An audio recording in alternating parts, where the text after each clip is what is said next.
KP classes dedicated to excellence. So hello everyone, कैसे हो आप लोग? आई होप भाई आपकी प्रिपरेशन बिल्कुल बढ़िया, मजेदार, ऑसम चल रही होगी।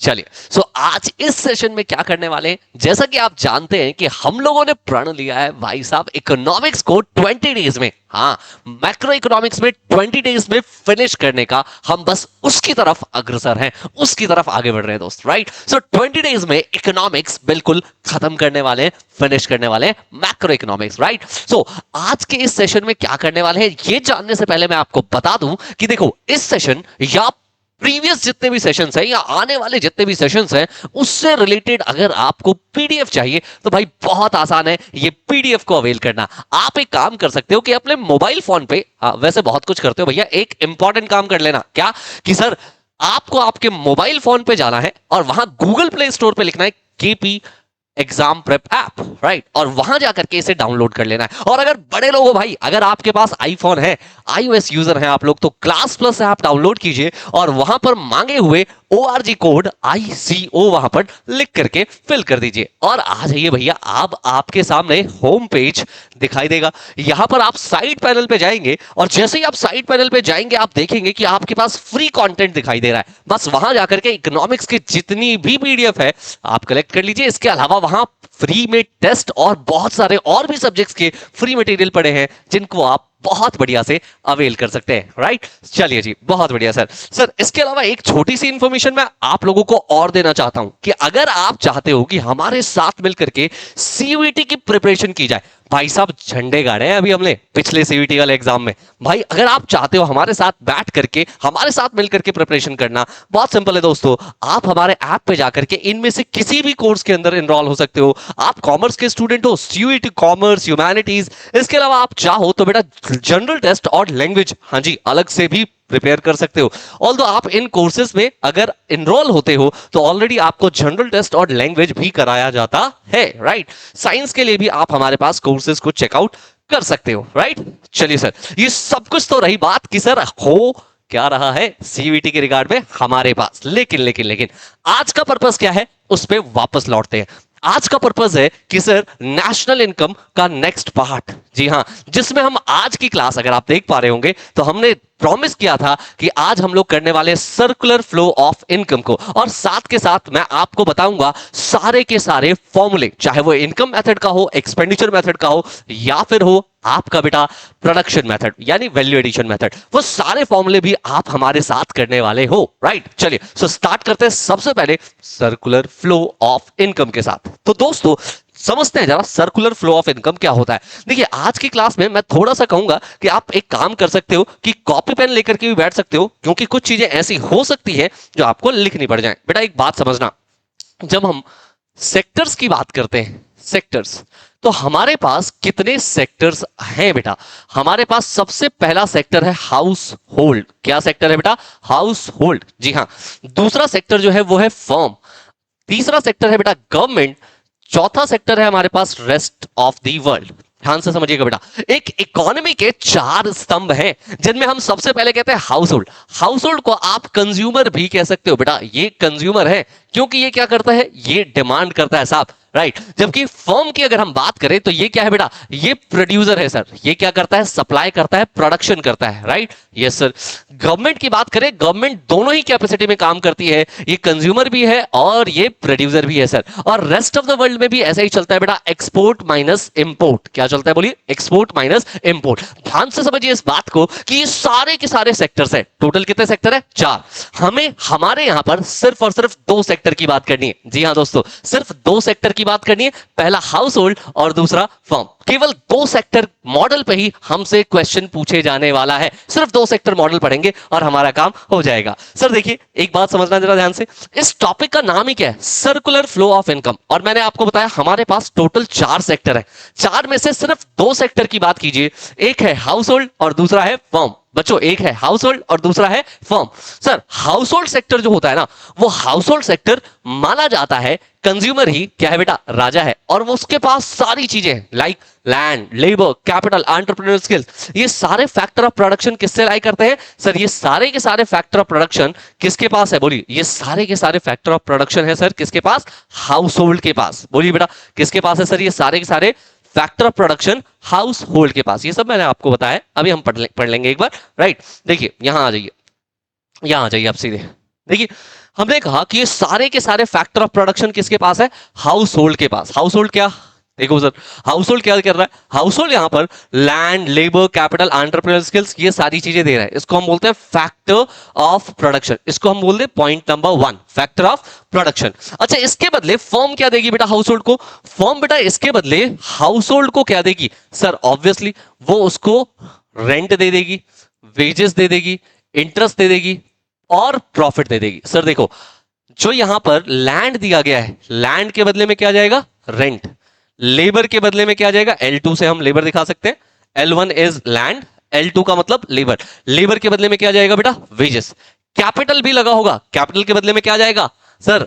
इंटरेस्ट जाएगा। और प्रॉफिट के बदले क्या जाएगा सर? प्रॉफिट के बदले जाएगा आपका क्या? इनकम। क्या जाएगा बेटा? Land, rent, wages, interest and profit, यानी कि प्रॉफिट जाने वाला है। करेक्ट है? बिल्कुल करेक्ट है। ध्यान से समझना बेटा, ये सारी की सारी लैंड, लेबर, कैपिटल, ये सब जो है ना फैक्टर ऑफ प्रोडक्शन, ये हाउस होल्ड ने किसको दिया? फर्म को। फर्म ने इसके बदले क्या दे दिया? फर्म ने इसके बदले दे दिया सर पेमेंट। क्या पेमेंट कर दिया सर? फर्म ने पेमेंट कर दिया rent, wages, interest and profit के रूप में। अब आप ध्यान से समझो, अब ये पैसा किसके पास चला गया? ये मान लेते हैं 100 रुपीज की पेमेंट किसके पास हो गई?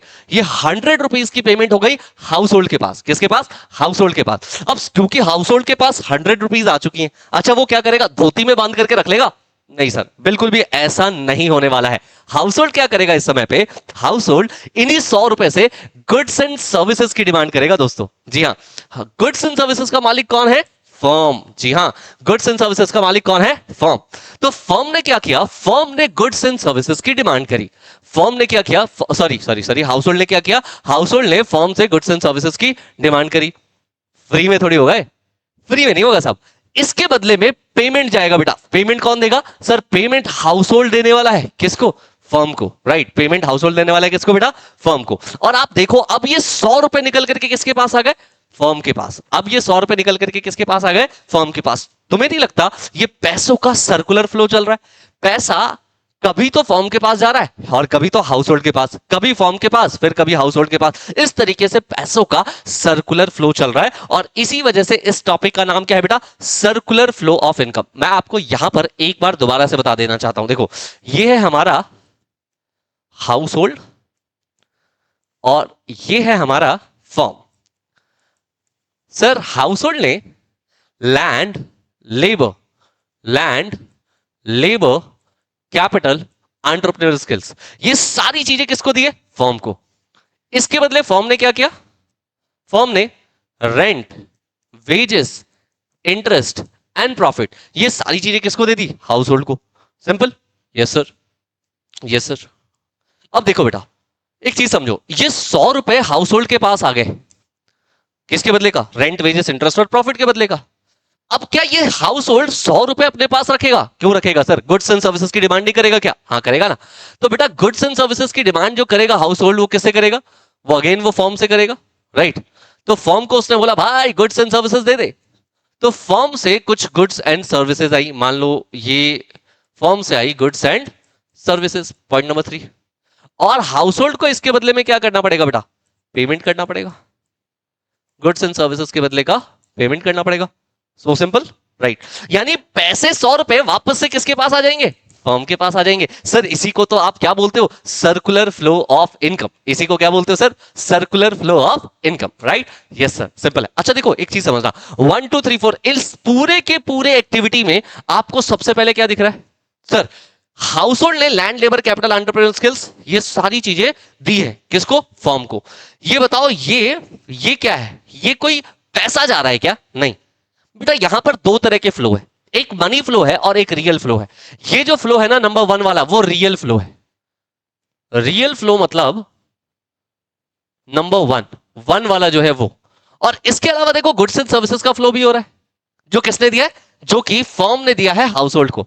तो ये फ्लो भी क्या है? 1 और 3 वाला फ्लो जो है वो क्या है? रियल फ्लो है। जबकि मनी फ्लो की बात करो अगर मनी फ्लो की बात करो तो मनी फ्लो क्या है बेटा? मनी फ्लो सर ये जो पेमेंट है ये, और रेंट, वेजेस, इंटरेस्ट, प्रॉफिट, ये भी तो पेमेंट ही आई होगी। हाँ, तो भाई जो आपका 2 नंबर की आइटम है और 4 नंबर वाले आइटम्स है, ये सारे के सारे क्या है बेटा, मनी फ्लो है। तो क्या आपको समझ में आ रहा है कि पूरे के पूरे सर्कुलर फ्लो ऑफ इनकम के अंदर दो चीजें, एक तो रियल फ्लो और एक क्या है बेटा, मनी फ्लो। क्या है बेटा, real flow and money flow. Simple है, बहुत सिंपल है सर। देखो, ये जो सारा सिनेरियो है मैंने आपसे तब डिस्कस किया है जब हमने एक एजम्पशन ली है, और एजम्पशन ये है कि हमारी इकोनॉमी के अंदर कोई भी बैंक नहीं है या फाइनेंशियल सिस्टम नहीं है। लेकिन लेकिन लेकिन लेकिन लेकिन अगर हम इस एजम्पशन को बदल देते हैं, एजम्पशन नंबर 2 पे आ जाते हैं, तो एजम्पशन नंबर 2 क्या हो सकती है कि अगर हमारी इकोनॉमी के अंदर अगर कोई बैंक है या फाइनेंशियल इंस्टीट्यूशन है, तो क्या, देखो बेटा, अगर मान लीजिए कि हमारे इकोनॉमी के अंदर कोई बैंक या फाइनेंशियल इंस्टीट्यूशन है, मान लेते हैं कि सर ये बैंक है, ठीक है, तो बैंक के साथ हाउस होल्ड की क्या डीलिंग होती है पता है कि सर हाउस होल्ड हमेशा जाना जाता है सेविंग करने के लिए। तो मान लेते हैं कि भैया इस इकोनॉमी में टोटल 100 रुपए का सर्कुलर फ्लो हो रहा था, यहां से हाउस होल्ड ने 10 रुपए क्या कर दिए, सेव कर दिए बैंक के पास, 10 रुपए सेव कर दिए बेटा।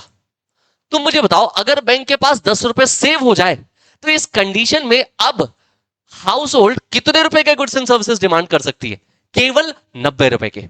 तो मार्केट में सर्कुलेशन कितने से आ जाएगा, सिर्फ 90 रुपीज से, क्योंकि फर्म उसकी इनकम 90 आएगी, तो फर्म अगली बार जो लैंड लेबर कैपिटल है उसकी डिमांड भी कम करेगी, 90 रुपीज से डिमांड करेगी। तो मार्केट में जो सर्कुलेट होगा वो 90 होगा बेटा। सेविंग को इसीलिए हम कहते हैं लीकेज। लीकेज क्यों सर, क्योंकि मार्केट से पैसा 10 रुपए लीक हो गया, इसको बोलते हैं लीकेज, राइट। बिल्कुल करेक्ट है सर, बिल्कुल करेक्ट है। अच्छा सोचो, ऐसी सिचुएशन हो जाए बेटा जहां पर बैंक क्या करे, बैंक फर्म को कहे कि भाई अगर तुम इन्वेस्ट करना चाहते हो तो हम तुम्हें लोन दे देंगे, और फर्म हमेशा इन्वेस्ट करने के लिए जानी जाती है। फर्म ने इन्वेस्टमेंट ले लिया, मान लेते हैं बेटा 20 रुपीज का या 10 रुपीज ही मान लो। अब एक बात बताओ, मार्केट में सर्कुलेट कितना हो रहा है, पहले 100 रुपए हो रहा था, अब 110 रुपए सर्कुलेट हो रहा है बेटा। मार्केट में एक्स्ट्रा पैसा आ गया, और इसको बोलते हैं इंजेक्शन। इंजेक्शन हिंदी में इसको कहते हैं बेटा क्या, शरण, और इसको कहते हैं भरण, है ना। मार्केट में कुछ इंजेक्ट हो गया सर, कुछ एक्स्ट्रा पैसा मार्केट के अंदर आ गया, राइट। और सर मैं आपको बता दूं, इससे अलग आपके पास और कुछ नहीं है। यही मैक्सिमम है जो आपको पढ़ करके जाना है आपके सर्कुलर फ्लो ऑफ मनी के लिए, राइट। यस सर, सब कुछ क्लियर है, सब कुछ क्लियर है सर, बिल्कुल क्लियर है जी। कोई प्रॉब्लम वाली बात आई होप आपको यहां तक नहीं रही होगी। करेक्ट है सर, ये सब कुछ आप एक बार पढ़ सकते हो, आप देखोगे कि आपको सब कुछ आता हुआ सा है। करेक्ट, बिल्कुल करेक्ट। चलो फिर अब हम आते हैं, आप आज के कॉन्सेप्ट की जब हम बात करते हैं तो हम दूसरे सिनेरियो की तरफ आते हैं। सर दूसरा सिनेरियो मतलब, जहां पर मैंने आपसे कहा कि आज की क्लास में ही मैं आपसे डिस्कस करूंगा कि सर कितने आपके पास फॉर्मूले हैं नेशनल इनकम के, लेकिन उससे पहले कुछ बेसिक चीजें जो कि आपको नेशनल इनकम सिखा के रहेंगी, राइट। ये इन बेसिक के चीजों के बिना नेशनल इनकम सीखना बड़ा मुश्किल है। तो चलिए उन बेसिक चीजों के ऊपर बात कर लेते हैं। सबसे पहले देखो बेटा, नेशनल इनकम का मतलब क्या है, नेशनल इनकम का मतलब क्या है, ध्यान से समझना। जैसे ऑक्सीजन को O2 कहते हो, ठीक वैसे ही नेशनल इनकम को कहा जाता है, नेशनल इनकम का मतलब है NNP at FC, net national product at factor cost. तो मतलब किसी चाइनीज को बोलो नेशनल इनकम, शायद उसको समझ में ना आए, लेकिन उसको बोल दो NNP एट FC, भैया NNP at FC world wide एक ही है। इसका मतलब उसको समझ में आ जाएगा अपनी भाषा में कि सर नेशनल इनकम की बातचीत हो रही है, right. Yes sir, sir sir sir बिल्कुल सही है सर। ठीक वैसे ही एक और टर्म मैं आपको बताना चाहता हूं, domestic income. Domestic income, domestic income का मतलब होता है net domestic product at factor cost, NDP at FC। ठीक है, बिल्कुल सही है सर। ये दो बेसिक चीजें आपको पता होनी चाहिए। अब इसके बाद ध्यान से सुनिएगा, देखो बेटा NNP एट FC, इससे ठीक उल्टा होता है gross domestic product at market price. आप इसको ना 3 पार्ट में डिवाइड करोगे बेटा, आप इसको 3 पार्ट में डिवाइड करो, एक है नेट, दूसरा है ग्रॉस, फिर आपके पास नेशनल प्रोडक्ट, इधर है डोमेस्टिक प्रोडक्ट, फिर आपके पास फैक्टर कॉस्ट, और इधर है मार्केट प्राइस। ध्यान से देखना बेटा, ध्यान से देखना। सबसे पहले नेट एंड ग्रॉस के बीच का डिफरेंस समझिए। नेट एंड ग्रॉस के बीच का डिफरेंस समझिए। देखिए, नेट का मतलब क्या है, जैसे मान लीजिए ये पेन है, इस पेन की आज वैल्यू है 10 रुपए, लेकिन आज से 10 साल पहले जब मैंने इसे खरीदा था तब 100 रुपए का खरीदा था। हर साल इसकी वैल्यू मैंने कुछ पैसों से कम करी है। क्यों? क्योंकि ये एक मशीन है और इस मशीन को कुछ टाइम के बाद रिप्लेस करना होता है भाई, due to wear and tear, normal wear and tear जो होता है उसकी वजह से। तो आज की इसकी वैल्यू भले 10 रुपए की है, लेकिन इसकी ग्रॉस वैल्यू जब मैंने खरीदा था तब 100 रुपए की थी। तो मतलब सिंपल है सर, नेट 10 रुपए का और पहले खरीदा तो 100 रुपए का ग्रॉस। तो अगर मान लीजिए मैंने आपको 100 रुपए का बता दिया, ये 100 रुपए का है और 10 साल में या 9 साल में 90 रुपए डेप्रीशिएशन लगा है, तो आपको अगर ग्रॉस से नेट पे आना है तो आप क्या करेंगे, माइनस कर देंगे डेप्रीशिएशन। 100 माइनस 90, नेट वैल्यू निकल के आ जाएगी। आज इसकी वैल्यू है 10 रुपए की। अगर मैंने 10 रुपए की वैल्यू दे दी आपको, इसमें आप डेप्रीशिएशन को ऐड कर दीजिए, तो आप 100 रुपए के ग्रॉस वैल्यू पे आ जाएंगे बच्चे। ठीक है, यस सर, बिल्कुल सही है। दूसरा है net sorry national product and domestic product. इसके बीच का भी डिफरेंस समझिए। National product and domestic product.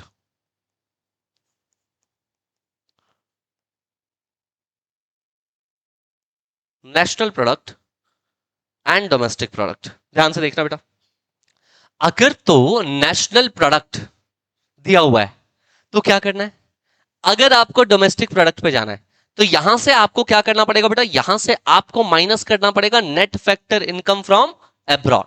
और डोमेस्टिक प्रोडक्ट से नेशनल प्रोडक्ट पे आना है तो यहां से आपको ऐड करना पड़ेगा net factor income from abroad. अब इस बात को समझ लो एक बार, इस बात को समझना बहुत जरूरी है बेटा। देखो, नेशनल प्रोडक्ट का मतलब क्या है, नेशनल प्रोडक्ट का मतलब है कि भाई देखो, हमारे देश के अंदर जितना प्रोडक्शन हो रहा है और हमारे नॉर्मल रेजिडेंट आउटसाइड इंडिया से जितना प्रोडक्शन करके ला रहे हैं, नॉर्मल रेजिडेंट का आउटसाइड इंडिया से प्रोडक्शन, जबकि डोमेस्टिक प्रोडक्ट में है हमारे देश में जितना प्रोडक्शन हो रहा है केवल वो, है ना। एक क्वेश्चन आता है कि सर क्या इंक्लूड होना चाहिए नेशनल इनकम में और क्या इंक्लूड नहीं होना चाहिए नेशनल इनकम में। इसके लिए भी बहुत इंपॉर्टेंट है ये कॉन्सेप्ट, ध्यान से सुनना बेटा। तो सर डोमेस्टिक प्रोडक्ट में जब आप ऐड करोगे नफिया, net factor income from abroad, मतलब विदेशों से जो फैक्टर इनकम आ रहा है उसको ऐड करो तो क्या आ जाएगा बेटा, नेशनल प्रोडक्ट।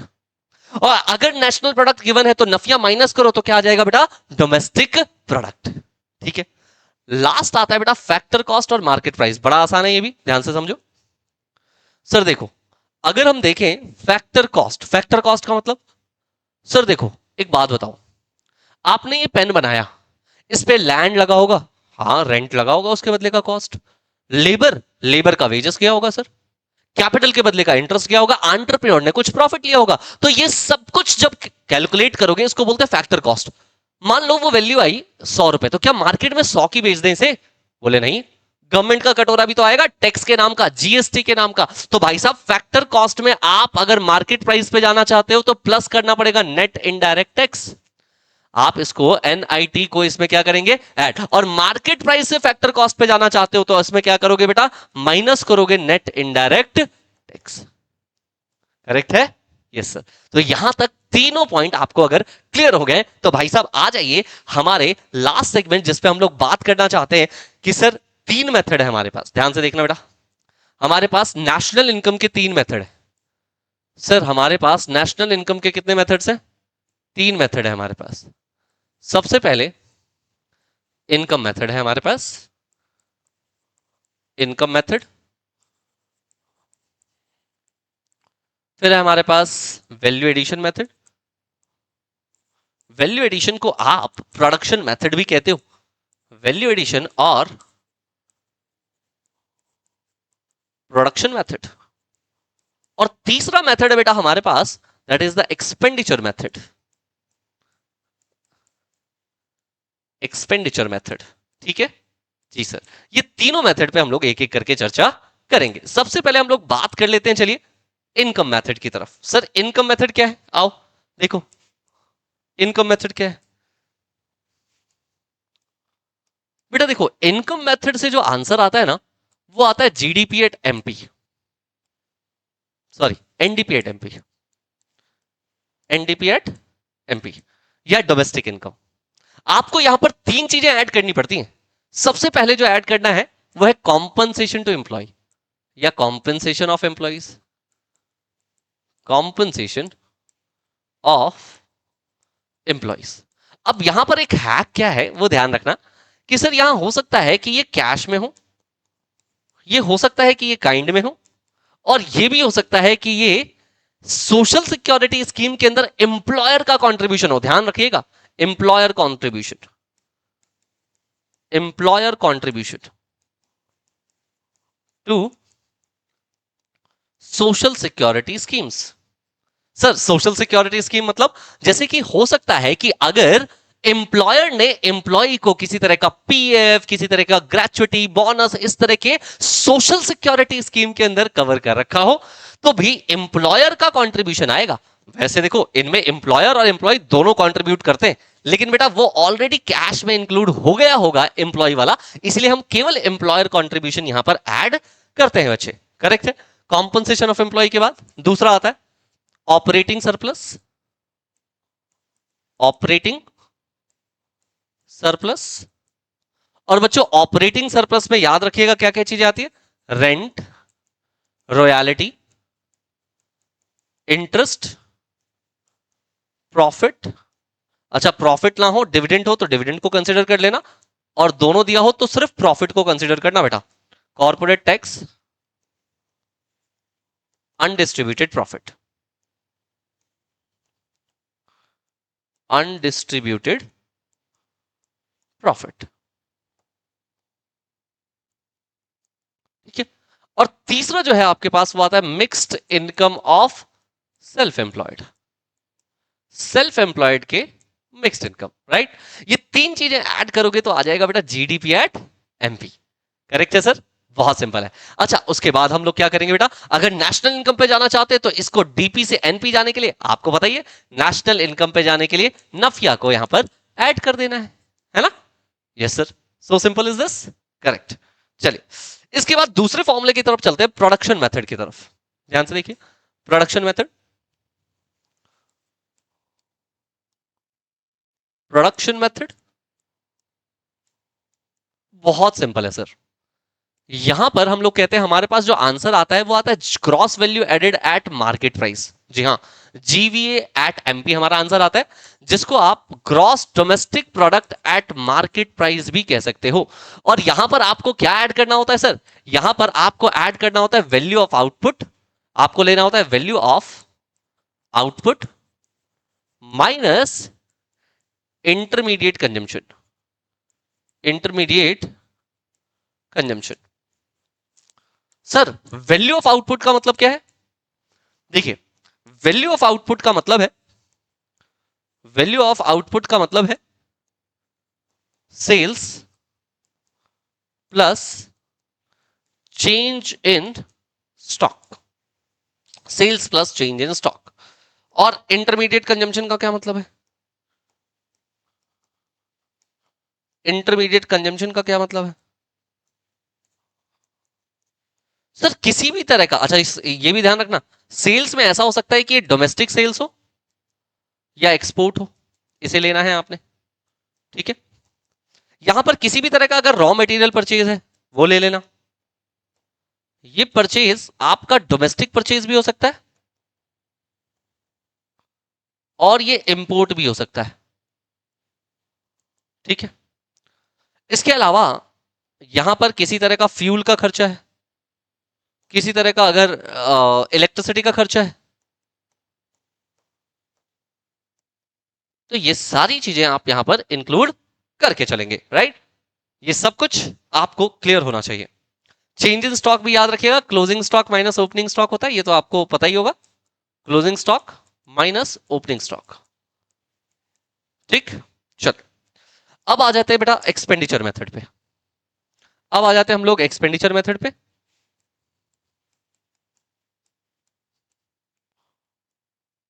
एक्सपेंडिचर मेथड देखिए बहुत सिंपल है, ये मेथड भी बहुत सिंपल है। आपको क्या करना है, आपको यहां पे जो आंसर आएगा वो जीडीपी एट एमपी आएगा आंसर आपका। चलिए मैं एक काम करता हूं, थोड़ा एलिबरेटिव फॉर्म में लिख देता हूं इसको, consumption expenditure, consumption expenditure bye house hold, form, government और रेस्ट ऑफ द वर्ल्ड वाला जो होता है बेटा वो सीधे ना लिखा हो तो एक्सपोर्ट माइनस इंपोर्ट लिखा होगा, ये ध्यान रखना। सो चारों सेक्टर का कंजम्पशन एक्सपेंडिचर ले लीजिए। इसके बाद आपको देखना है कि दोनों साइड में से किसी एक साइड वाला फॉर्मूला आपके पास होगा, है ना, मतलब डेटा होगा आपके पास। हो सकता है कि चारों सेक्टर के इन्वेस्टमेंट एक्सपेंडिचर हो। अगर तो बेटा इन्वेस्टमेंट एक्सपेंडिचर आ रहा है, देखना बेटा, इन्वेस्टमेंट एक्सपेंडिचर हाउस होल्ड का, फॉर्म का, गवर्नमेंट का और रेस्ट ऑफ द वर्ल्ड का, तो भाई इधर वाले साइड चले जाओ। अगर आपको सीधे सीधे क्वेश्चन में कंजम्पशन एक्सपेंडिचर और इन्वेस्टमेंट एक्सपेंडिचर दिया हुआ है, इसको ऐड कीजिए, आपका जो आंसर आएगा वो आएगा जीडीपी एट एमपी। और इसके बाद तो आपको बताइए क्या करना है, राइट। जबकि अगर मैं यहां बात करूं, इस साइड वाला कंटेंट अगर आपके पास ना हो तो आप इधर वाले कंटेंट पे आइएगा। वहां पर क्या होगा, वहां पर आपके पास होगा, वहां पर आपके पास होगा कैपिटल फॉर्मेशन, कैपिटल फॉर्मेशन। बच्चे ये कैपिटल फॉर्मेशन आपका ग्रॉस में है अगर, तो आपका आंसर आएगा जीडीपी एट एमपी। अगर ये कैपिटल फॉर्मेशन नेट पे है, नेट कैपिटल फॉर्मेशन, तो आपका आंसर आएगा एनडीपी एट एमपी। सिंपल है सर। ऐसा है कि ये कैपिटल फॉर्मेशन दिया ही नहीं है, तो बेटा सिंपल है, आप देखो आपकी आंखें कुछ चीजें ढूंढ रही होंगी।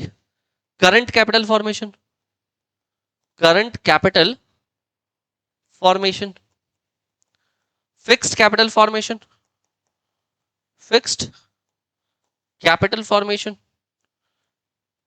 And change in stock, change in stock. ये तीन चीजें ऐड करो, आपके पास जो निकल के आएगा वो क्या निकल के आएगा, कैपिटल फॉर्मेशन। अच्छा, दोनों में से कहीं पर भी करंट कैपिटल फॉर्मेशन या फिक्स्ड कैपिटल फॉर्मेशन में ग्रॉस लिखा है तो आंसर आएगा जीडीपी एट एमपी, अगर नेट लिखा है तो आंसर आएगा एनडीपी एट एमपी। सर कुछ नहीं लिखा, will consider as GDP at MP, तो हम इसे जीडीपी एट एमपी है कंसीडर कर लेंगे दोस्तों, ठीक है। जी हाँ सर। तो यहां तक हम लोगों ने आज के पूरे सिनेरियो को खत्म किया बेटा। आई होप अगर आपके कोई भी डाउट होंगे तो आप हमें यहां कमेंट बॉक्स में लिख करके जरूर बताएंगे। और हाँ भाई साहब, वीडियो को फैला दो अपने दोस्तों के बीच में, सो दैट कि हमें मोटिवेशन मिलता रहे इस तरह के वीडियोस और आपके सामने लाने का। चलिए, थैंक यू वेरी मच, मिलता हूं आपसे नेक्स्ट सेशन में। Bye bye. Manish Roy signing off. KP Classes. Dedicated to excellence.